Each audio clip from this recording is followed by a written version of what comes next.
আজকে আমি ঘুম থেকে ওঠার পরে মোবাইল যখন চেক করলাম, একটা মেসেজ আসলো হোয়াটসঅ্যাপে।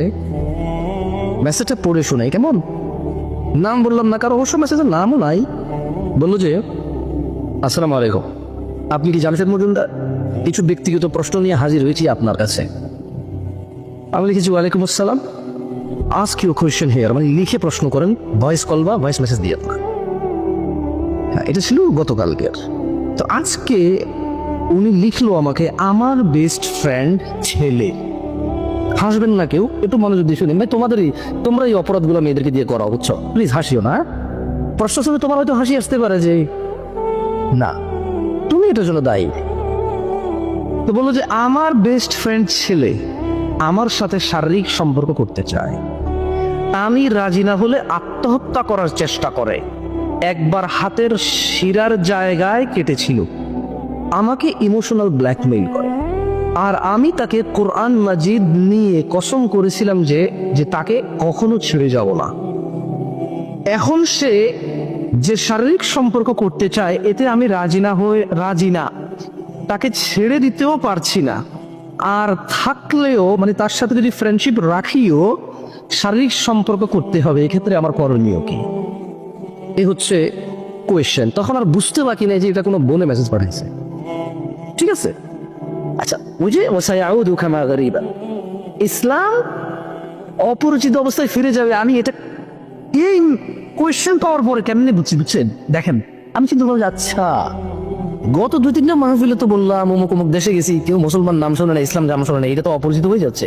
আমাদের কীর্তিকলাপে কোনো ইসলাম নাই। আমাদেরকে দেখে কোনো মুসলিম ইসলামের প্রতি উদ্বুদ্ধ হচ্ছে না। ইভেন আমরা হারামি শাফিকি করতে পারতেছি না, শাফি মালিকি করতে পারতেছে না, মালিকি হাম্বালিকি করতে পারতেছে না, চুফি চিশতি করতে পারতেছে না, চিশতি সাবরে করতে পারতেছে না, সুফিদের মধ্যে কালিয়াপুরি 18 পারতেছে না, 18 বাইশ ঘন্টারে পারতেছে না। আমাদের কারো ইমান আখলাক চরিত্র একজনকে আকৃষ্ট করে না। মানে আমাদের বর্তমান অবস্থা এরকম, ঠিক না? আচ্ছা, এটা গেল একটা। এরপর চিন্তা করলাম, দেখেন, এই মেয়ে একটা ছেলের সাথে বন্ধুত্ব করেছে, সেটাকে কি অপরাধ মনে করেছে? অপরাধ বোধ করেছে। তাই ওই ছেলেকে ছেড়ে যাবে না, কোরআন নিয়ে শপথ করেছে। একটা অন্যায় কাজের জন্য সে কোরআন ছুঁয়ে শপথ করেছে। সে কি এটাকে অপরাধ বোধ করেছে? অপরাধ বোধ করেনি। আপনি বলতে পারেন যে হয়তো করছে না, কারণ দেখেন, যখন শারীরিক সম্পর্কের বিষয় আসছে, সে এটা জানে যে জেনা করা কি।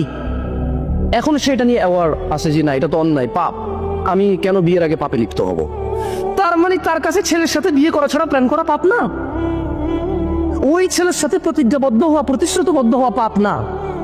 এই যে দেখেন, ইসলামের এই বিষয়টা সে জানেই না, জানে না। সে জানে যে একসাথে ছেলে মেয়ে মিলিত হলে বিয়ের পূর্বে এটা হচ্ছে পাপ। আমি তাকে বলেছি যে, আমি বললাম যে ধরেন কেউ আপনার থেকে প্রতিজ্ঞা নিল যে আপনি আর সে মিলে খুন করতে যাবেন, কসম করেন কোরআন ছুঁয়ে, আপনি করলেন কসম। তো কসম করা অন্যায়, খুন করা কি অন্যায় কিনা? আল ফিতনাতু আশাদ্দু, মানে হত্যা হচ্ছে কি পুরো পৃথিবীর মানুষকে মেরে ফেলার, একজন মানুষকে মেরে ফেলার সমান অপরাধ। এটা হচ্ছে আল্লাহ বলেছে। কে বলেছে? এখন আপনি বললেন যে আমি খুন করতে যাব না। ওহো, খুন যদি না করি, আমি তো আবার কসম করছি কোরআন ছুঁয়ে, আমি তো খুন করতে হবে আমার, কারণ কোরআন ছুঁয়ে শপথ করেছি। ভাই, কোরআন ছুঁয়ে শপথ ভাঙা কি যাবে? খুন করে ফেলতে হবে, কারণ কোরআন ছুঁয়ে শপথ করেছি। কেমনে আমি খুন করবো? মানে শপথ কেমনে ভঙ্গ করি? তাহলে সে একটা অন্যায় করেছে, খুন করবে, এটা শপথ করেছে। আর একটা অন্যায় করেছে, সে অন্যায়ের জন্য শপথ করেছে, প্রতিজ্ঞাবদ্ধ হয়েছে, এটা আরেকটা অন্যায় তার। এখন সে দ্বিধাদ্বন্দ্বে আছে, সে অন্যায় করবে নাকি শপথ ভাঙবে, এটা তার আরেকটা অন্যায়। কিন্তু হারামের জন্য কোনো শর্ত হয় না, হারামের জন্য কোনো শপথ গ্রহণ হয় না ভাই, জায়েজ নাই। এখন দেখেন, ওই বোন আমার নিশ্চয় বিবাহযোগ্যা, তাই তো ওই ছেলে জানার জন্য ডাকতেছে। আমি বলতে চাচ্ছিলাম তোমাদেরকে যে, শোনো বোন আমার, যুবক ভাই আমার, তোমাদের প্রবলেম বলে সলিউশন দেওয়ার জ্ঞান আমার নাই। আমি আগে থেকে সারান্ডার, আত্মসমর্পণ করি তোমাদের কাছে। কারণ তোমরা ধর্ম শেখো সিনেমা নাটক থেকে। সিনেমার নায়ক এখানে আল্লাহ ঝুলায়, তুমিও ঝুলাও। সিনেমার নায়ক প্রেমিকাকে প্রেম করে প্রস্তাব দিলেন, না মানলে মাজারে যাইয়া টুপি পয়রা বলে আল্লাহ তোমার কাছে কোনোদিন কিছু চাইনি, এই প্রথম তারা চাইতেছি, তুমি দাও, তুমি ওগুলা করো। আমি বলাই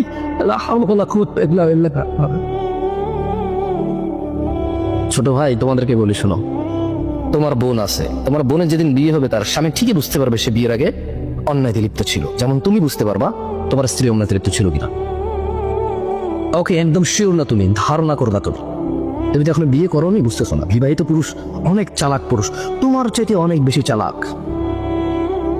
একজন অবিবাহিত তোমার চাইতে, একজন বিবাহিত পুরুষ তোমার চাইতে অধিক জ্ঞানী এসব বিষয়ে। এই জন্য বিবাহ করার পরে বহু মানুষ তুমি দেখবা লজ্জাবোধ করে অনেক কথা। তুমি যে গালিগালাজগুলো করো অনেক বিবাহিত ছেলেপেলে করে না, কারণ তুমি এখন অনেক কিছু জানো না, যা মুখে আসে তা বলো। ও লজ্জাবোধ করে কারণ ও বিষয়টা জানে, যেটা শুনতে বিচ্ছিরি শোনায়, খারাপ শোনায়, লজ্জাস্কর শোনায়। তা তোমরাই তো তাদেরকে জেনায় লিপ্ত করার জন্য কোরআন শপথ নাও। ছি ছি ছি ছি ছি, জেনা করার জন্য কোরআন শপথ, এরপর হাতের রক্কাটো জেনা করার জন্য। ওয়ালা হাওলা ওয়ালা কুওয়াতা ইল্লা বিল্লাহিল আলিয়্যিল আযীম। আর এই বোনকে বলতে চাই, বোন, আপনি শুধু শারীরিক সম্পর্ককে জেনা মনে করেন, ভুলের মধ্যে আছেন আপনি। স্বামী ব্যতীত এই পৃথিবীতে কোন পুরুষ নেই যার সাথে আপনার দেখা দেওয়া কথা বলা যায়।